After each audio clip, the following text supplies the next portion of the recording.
world are trying to gradually reduce the usefulness of cash until they can eradicate it completely.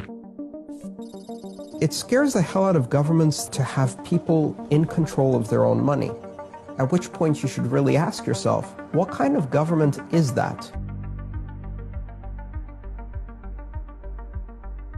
The whole thing about currency is that you don't need to know how it works unless it stops working. And when it stops working, everybody needs to know how it works, because your wealth, the future of your children, everything now depends on that.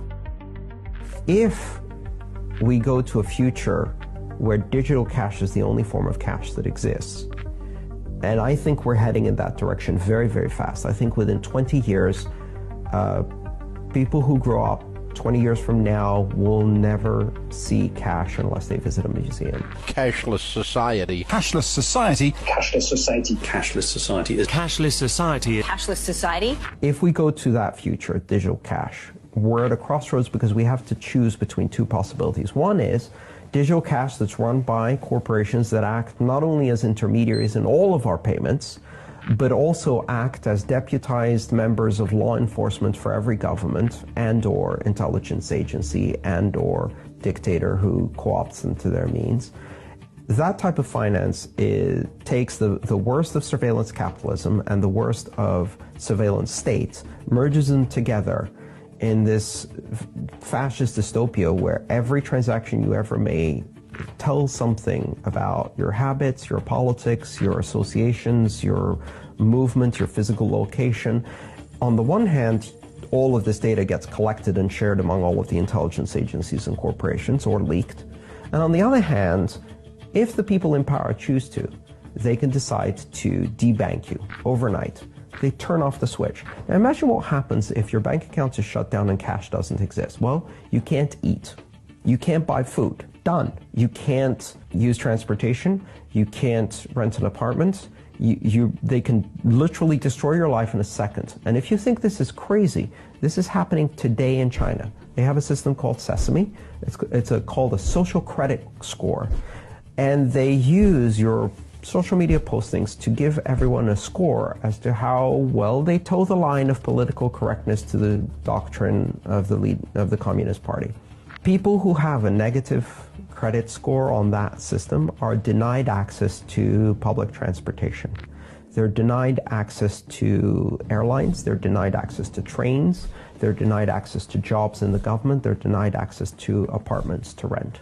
They're doing that today. Now, today, those people have cash to go back on.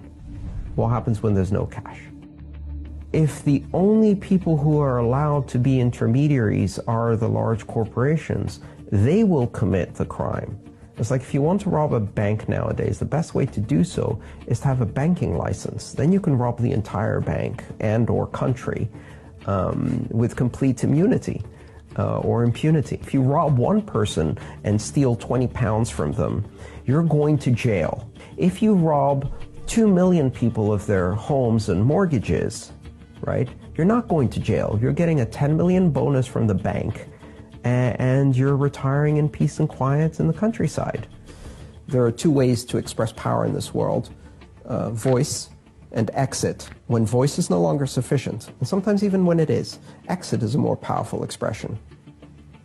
And exit means get your money out of the system, get yourself out of the system, and reduce your exposure to the ridiculous system as much as you can. Bitcoin is a means to switch from expressing power through voice to exit. This is one of the things that can compete with banks. And banks really need competition, right? They're way too comfortable with their power and established systems. As I've said many, many times, the election choices facing Americans were a choice between blue Goldman Sachs and red Goldman Sachs. You can choose the color, but Goldman Sachs is still going to be in charge, and if you think your vote is going to make a difference, you're a fool. But in a broader sense, we live in a world that is very fragmented, where money faces borders, very hard borders, strict lines of demarcation between countries and currencies. And you have these national currencies that are badly managed by governments and banks in countries where there is very little difference between a government, a bank, and an organized crime syndicate. All three are the same. the governments are organized crime syndicates. And so what happens when they have a crisis is they take the entire population hostage with them. They shut down the borders. They create currency controls. You can't withdraw money from the ATMs. You can't exchange money for another currency. You go with the ship and sink down with it. Bitcoin is one of those things that actually offers a safe haven in that particular situation. But it also allows people who have never had a bank account to connect to a global financial system. And Bitcoin bypasses all of that. It gives everybody a currency that is open and global. That creates some very interesting conditions in the world. It allows us to create a kind of unified financial system that exists outside of the mandates of government, that is completely private and is very empowering for individuals. And it scares the hell out of governments and banks. It scares the hell out of governments to have people in control of their own money, at which point you should really ask yourself, what kind of government is that doesn't believe in freedom of association, freedom of expression, freedom of commerce? That's more of an indictment of that kind of government than it is of Bitcoin. If your government is afraid of Bitcoin, you should ask yourself, what kind of government do I have? Creating a currency that does not belong to a nation seems weird at first.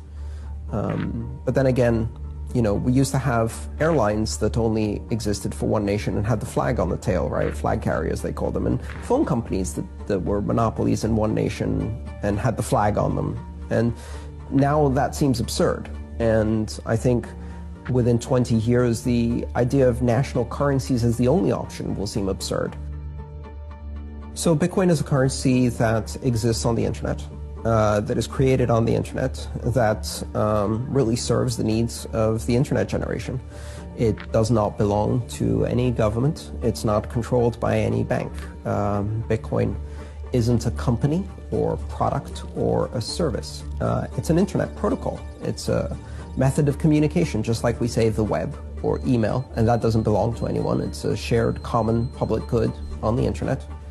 Bitcoin is a digital currency and payment system that is a shared good, and it is controlled collectively by the participants in the network.